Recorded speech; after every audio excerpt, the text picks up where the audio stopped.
इंसान अपनी इब्तदाई दौर से गारों के अंदर जिंदगी बसर करता रहा है। गार इंसानों का मस्कन था, जहां वो लकड़ियां जलाते, जानवरों का शिकार करके लाते और यहां जखीरा करके रखते। दुश्मनों के हमलों से बचने के लिए भी इंसान इन्हीं गारों में छुपा करते थे। बहुत से तोहम परस्त कौमों का ये अकीदा था कि गारों के अंदर उनके मरने वालों की रूहें रहती हैं।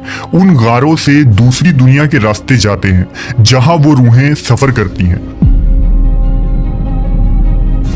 इस वीडियो में हम उस मुक़द्दस गार का तज़किरा करेंगे जिसका जिक्र गार कहफ के नाम से कुरान मजीद में आया है, जिस गार में अल्लाह के बरगुज़ीदा बंदे अब्दी नींद सोते रहे, जिन्हें अस्हाब कहफ के नाम से जाना जाता है। आज से हजारों साल कबल रोम के शहर एफसुस में एक जालिम और मुशरिक बादशाह की हुकूमत थी, जिसका नाम दकियानूस था। उसकी हुकूमत में जो शख्स भी बुत परस्ती न करता, वो उसे कत्ल करवा देता। उस शहर में कुछ नौजवान रहा करते थे जो तौहीद परस्त थे और जिन्होंने बुत परस्ती से इनकार कर दिया था।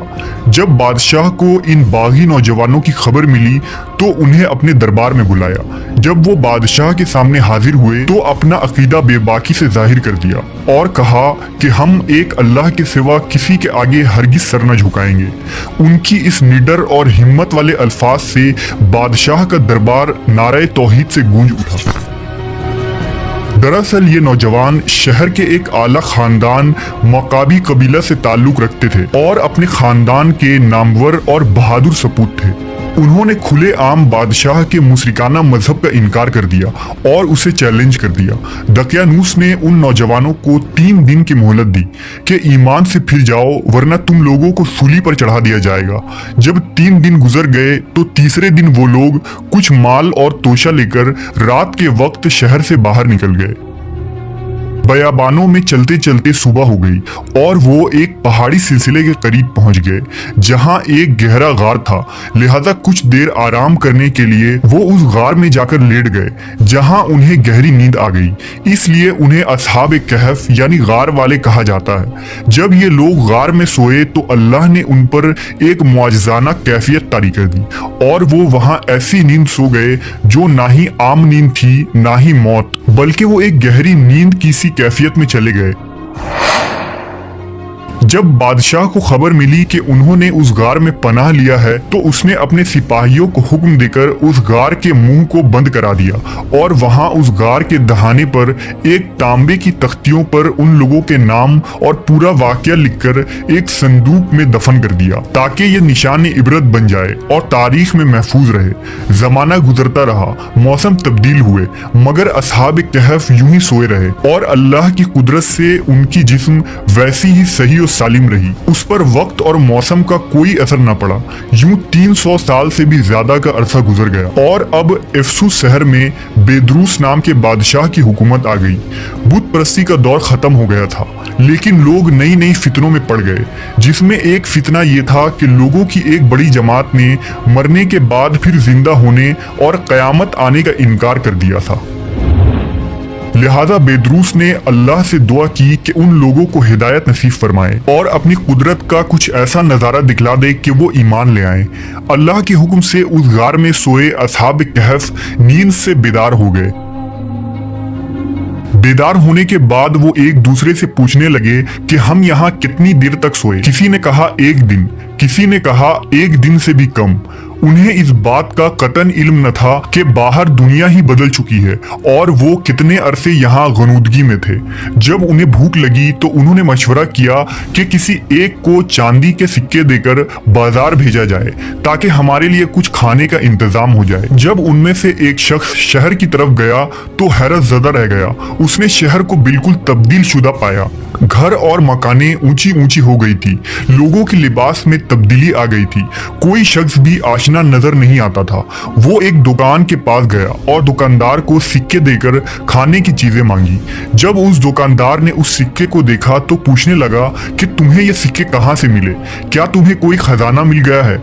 ये तो सैकड़ों साल पहले वाले बादशाह के सिक्के हैं। जबकि अस्हाब कहफ का वो साथी इस बात पर इसरार करने लगा कि ये इसी दौर के सिक्के हैं। लिहाजा इस बहस की वजह से वहाँ भीड़ इकट्ठा हो गई। उस शख्स ने कहा, कल दकियानूस हमें कत्ल करने वाला था, लिहाजा लिहाजा हम उसे भागकर एक गार में छुप गए थे।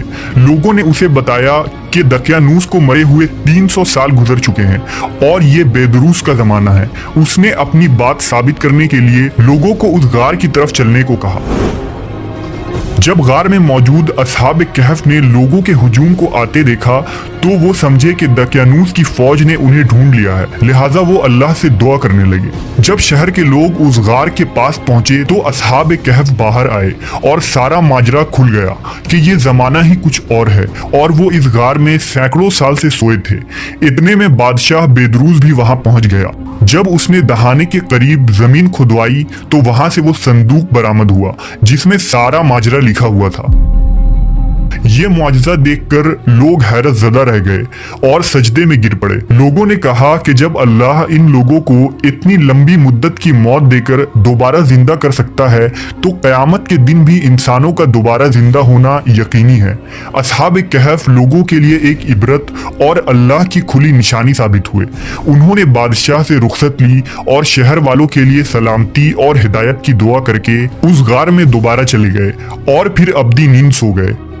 वहां लोगों ने एक अजीम इबादतगाह तामीर करवा दी और उस दिन तमाम शहर में ईद का दिन मुकर्रर कर दिया गया। उलमा ने लिखा कि असहाब कहफ का उसी गार में इंतकाल हो गया और वहीं उनकी कब्रें बनाई गईं, जबकि अहले तशय्युई उलमा का ये अकीदा है कि उन्हें मौत नहीं आई बल्कि वो आज तक उसी नींद की कैफियत में सोए हैं और क़र्ब क़यामत में जब इमाम मेहदी अलैहिस्सलाम का ज़हूर होगा तो वो इस गार से निकलेंगे और आपके असहाब में शामिल हो जाएंगे। ये गार आज किस शहर में मौजूद है इसके मुतालिक इख्तिलाफ पाया जाता है। बाज़ मुवर्रिखीन ने लिखा कि असहाब कहफ का गार तुर्की के कदीम शहर अफसूस में है जो उस जमाने में रोमी सल्तनत यानी रोमन एम्पायर का हिस्सा था। बाज़ तारीख दां का कहना है कि ये गार उर्दून के रजीब नामी पहाड़ में मौजूद है, जबकि कुछ लोगों के नज़दीक ये गार शाम के सरहदों में मौजूद है जहां हजरत अमीर मुआविया के दौर में इस्लामी लश्कर पहुंच गई थी, मगर उस गार को यूं ही छोड़ दिया गया। ईसाई लिटरेचर में भी असहाब कहफ का वाकया मशहूर है जिसे 7 स्लीपर्स यानी 7 सोने वाले के नाम से लिखा गया है।